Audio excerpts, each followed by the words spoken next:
Assalamualaikum warahmatullahi wabarakatuh. Saya Rahmiati Ningsi dari Tadris IPS angkatan 19 dengan NIM 11911325310 akan menjelaskan tentang demokrasi liberal.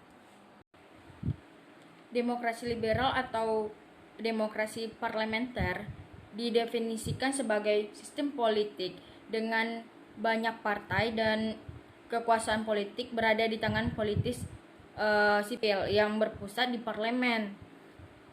Dalam demokrasi ini, pemerintah memberi kebebasan yang seluas-luasnya kepada masyarakat.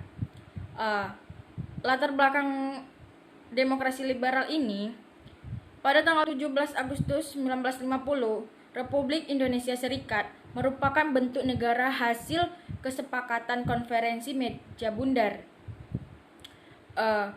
Lalu konferensi meja bundar ini resmi dibubarkan, kemudian diganti dengan Negara Kesatuan Republik Indonesia. Sistem pemerintahannya pun berubah menjadi demokrasi liberal. Sistem pemerintahannya pun berubah menjadi demokrasi liberal dengan sistem pemerintahan parlementer yang berdasarkan pada Undang-Undang Dasar sementara atau Undang-Undang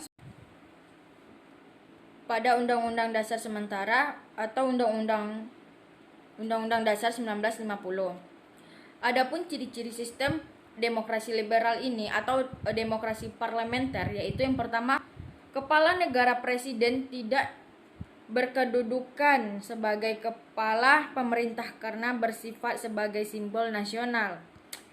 Yang kedua yaitu pemerintahan dilakukan oleh kabinet yang dipimpin oleh seorang perdana menteri. Yang ketiga, kabinet bertanggung jawab kepada parlemen. Sistem kepartaian yang berlaku di Indonesia pada masa demokrasi liberal adalah sistem multipartai. Dasar hukum dari multipartai adalah dari sistem kepartaian adalah maklumat ke pemerintah 3 November 1945. Kondisi yang terjadi di Indonesia pada masa demokrasi liberal, perekonomian di Indonesia masih terseok-seok. Ini dikarenakan di Indonesia pada masa saat itu perekonomian dan politik di Indonesia masih belum tertata dan belum stabil. Baik, itu saja yang dapat saya sampaikan. Saya akhiri. Assalamualaikum warahmatullahi wabarakatuh.